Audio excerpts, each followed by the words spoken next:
It doesn't matter whether it is the King of the Ring or the Queen of the Ring. The only thing bowing down recently is the WWE ratings. Welcome back, guys, to Fog Wrestling. And I think that this King and Queen of the Ring tournament has shown that a lot of people just aren't interested in wrestling. We've seen the last two Raws, we've seen the last SmackDown. It's been so wrestling heavy. Barely any backstage segments, barely any vignettes. Not that we get loads to begin with, but you can see over the past three shows they've been trying to push as many matches in as possible, and I think it's made the shows even worse. Quite frankly, it's just been boring, match after match after match, and most of them have been predictable. Especially the first round matches. I mean, you looked at them, and how many of those matches were like 50-50? How many could have went either way? Probably none, okay? There was maybe one or two matches where you thought somebody had an outside chance of winning, but for the most part, every match has been absolutely predictable. And I think it shows in the ratings, because this week's quarter-by-quarter ratings, this is strange. Normally, SmackDown is pretty consistent, and you get a little growth here, a little decline here. But SmackDown pretty much, for the most part, lost viewers in every single segment, except for the quarter 5 segment, which is obviously the 9 o'clock hour one, and then the final quarter, which is the ending of the show. Apart from that, there was just a loss in every single one. So, just looks like people tuned in, and then as long as the show went on, they thought, you know what? This isn't doing it for me. I can't be bothered with this. But anyway, let's get into it. So quarter 1, 8 o'clock, 8:15. We get Nick Aldis coming out, Cody Rhodes, and then Logan Paul. We get that live promo. This got 2.247 million. And this was as good as it got for SmackDown. So SmackDown, as good as it got, was the opening segment. Quarter 2, we went into the 8:15 to 8:30 slot. Continuation of the opening promo. We then got an AJ Styles backstage promo, and then the beginning of Naomi versus Nia Jax. We lose 3% here. So yeah, 3% down, 2.183 million. So not great, but not a massive loss. It did obviously have the continuation of the opening promo. Maybe people just don't really care for Naomi versus Nia Jax, possibly. There was also 2 breaks in quarter 2, and there was no breaks in quarter 1 as well. So when you consider they only lost 3% here, that's actually not bad. Quarter 3, 8:30 to 8:45, we get Naomi versus Nia Jax continuation, Baron Corbin and Carmelo Hayes, backstage angle, and then the Corbin and Hayes match. This went down 2%, and SmackDown is now sitting, after 3 quarters, at 2.131 million. Quarter 4, we get the continuation of Corbin versus Hayes. We then get Bayley and Chelsea Green in a backstage angle, followed by Randy Orton with a backstage promo. Again, this lost another 3%.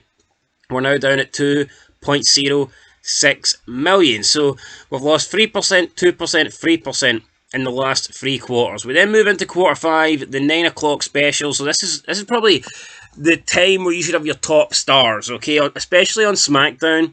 There's 3 quarters where you want to have your top guys. Obviously, first quarter, start of the show, very important. The quarter 8, final quarter, you want to end the show, very important. But also quarter 5, because it's the top of the hour. You're starting a brand new hour. Most shows finish at the end of the hour. So this is when you're going to get those other fans that are tuning off. You might be, somebody could be watching a show from 8 to 9, and then when it hits 9 o'clock, they're thinking, you know what, I'm going to see what's happening in WWE. I'm going to tune in to see if anything good is on. So quarter 5 for SmackDown is a very important quarter. And what did they put on it? Piper Niven versus Jade Cargill, followed by a Nakamura promo, and then Candice LeRae versus Bianca Belair. Now, it did go up 5%, so, I mean, fair play, I guess, but you feel like if they put something really good on this, something worthy of being in this slot, they could have got a much better gain, but they went up 5% to 2.154 million. We then move into quarter 6, we got LeRae versus Belair continued. We got Solo Sikoa, Paul Heyman backstage. Then we got Tama Tonga versus Angelo Dawkins with a post-match beatdown from Solo Sikoa. This lost 3% and did 2.096 million. Now, here's the problem. Are the Bloodline a draw in WWE? Somewhat, yes. Okay, the Bloodline have proven that outside of The Rock, outside of CM Punk, they are probably, maybe outside of Cody Rhodes, possibly, like maybe Cody Rhodes' Bloodline. Personally, I think the Bloodline were higher than Cody Rhodes, but let's say now, you can definitely say Cody Rhodes is above them. The problem with the Bloodline is, they were popular when you had Paul Heyman and Roman Reigns at the forefront. They were popular when you had established members of the roster, members that people cared about in the group. When you had main event Jey Uso, or Jimmy Uso, or Sami Zayn even, okay? When you had interesting things happening. You don't have that now. What you have now with the Bloodline is Solo Sikoa as the leader. And let's be honest, up until WrestleMania, up until they brought these new guys in, Solo Sikoa was always the worst member. Now, maybe not in terms of win-losses, maybe Jimmy Uso ate more pins than Solo Sikoa did, but I'm talking about in terms of a reaction from the fans. I'm talking about in terms of popularity. Solo Sikoa was the least important, okay? Everyone can accept that. But now he's been pushed as the leader, and we've got two new guys coming in, Tala Tangi Tonga and Tama Tima Tonga. I mean, who are these guys? Nobody cares who these guys are. I don't give a fuck if you wrestled in New Japan, or if you used to come out on a bike in SmackDown like 13 years ago as Hunico. I mean, that sums up these guys. So, 13 years ago, the guy was Kamucho, or Hunico. You know, he was an absolute jobber, and now WWE are trying to portray them as main eventers 13 years later. It tells you everything you need to know about these guys. It tells you everything you need to know about the current WWE product. 13 years ago, I mean, these guys weren't even good enough to... They were probably wrestling on Superstars, you know, riding a little bike to the ring with stabilizers. And now, all of a sudden, they're getting pushed in main event spots. So, yeah, like, the Bloodline, it's not the Bloodline that we know. It's not the Bloodline that we want. Still not to have Roman Reigns appear since Mania. It's fucking embarrassing. Oh, but they're building up to a Bloodline Civil War. Who cares, okay? It just seems like gay Marvel shit. Oh, Civil War, let's copy Marvel. Fuck Marvel, okay? Marvel sucks, and so does WWE. Anyway, quarter 7. We get Blair Davenport with a video, and the beginning of AJ Styles versus Randy Orton. This lost 6%. Not great. 1.968 million, the lowest quarter of the show. But then quarter 8 went up 11%, the biggest gain of the show, only the second gain of the show. AJ Styles versus Randy Orton, it continued to the very end. This got, like I said, an increase of 11%.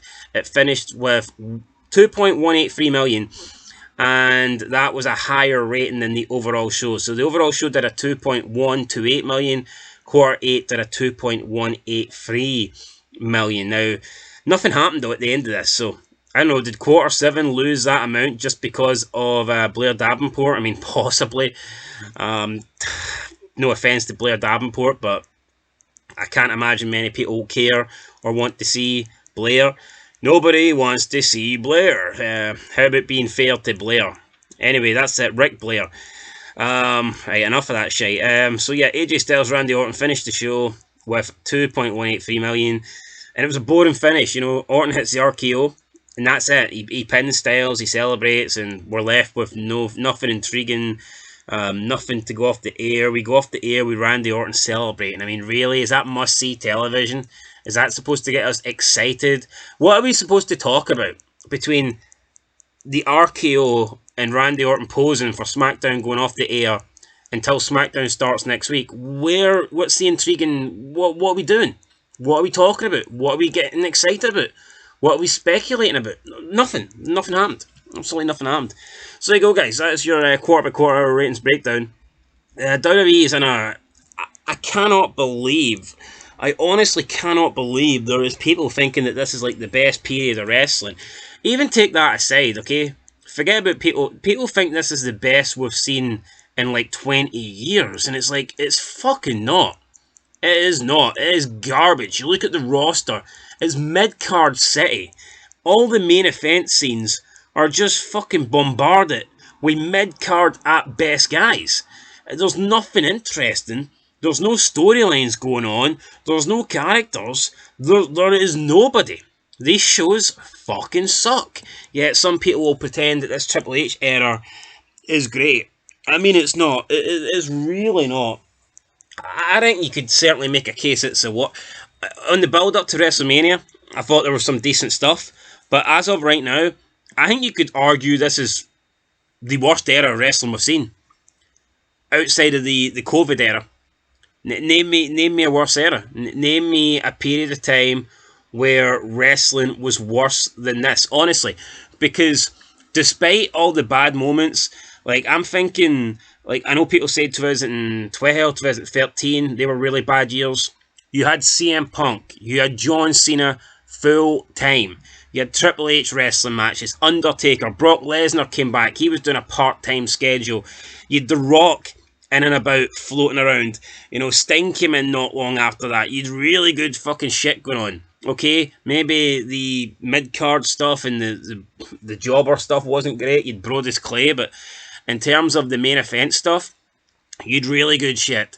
Then after that, you know, you like 14, 15, you'd Sting coming in. At least you had the Authority as heel figures. You still had Cena around. You know, there was some okay stuff in that. Then the likes of the Shield and the Wyatt family, I guess you had those guys. And then you go into like the brand split, and the brand split I thought was no bad for the first couple of years. SmackDown, you know, you'd Styles and Cena running things on there. I mean, Raw was pretty interesting. You had Braun Strowman killing people, flipping ambulances, and all that good stuff. But yeah, what do we have now? We have nothing. We have nothing. This is dreadful. This is dreadful. So, outside of the COVID era, name me a period of wrestling that has been worse than the last 2 months. Name me a time. Name me a period that I cannot recall. I cannot think. I don't think it's happened. I think wrestling right now is fucking awful. And for me, it's arguably the worst it's ever been. So yeah, I know some people will freak out over that. I know some people will complain and shit their pants over that. But it's true. It is true. There's nothing happening right now. It's just a bunch of boring bastards. And they're being led by the most boringest guy of them all, Cody Vanilla Rhodes. So yeah, that's it guys. Catch you in the next one. Till then, peace.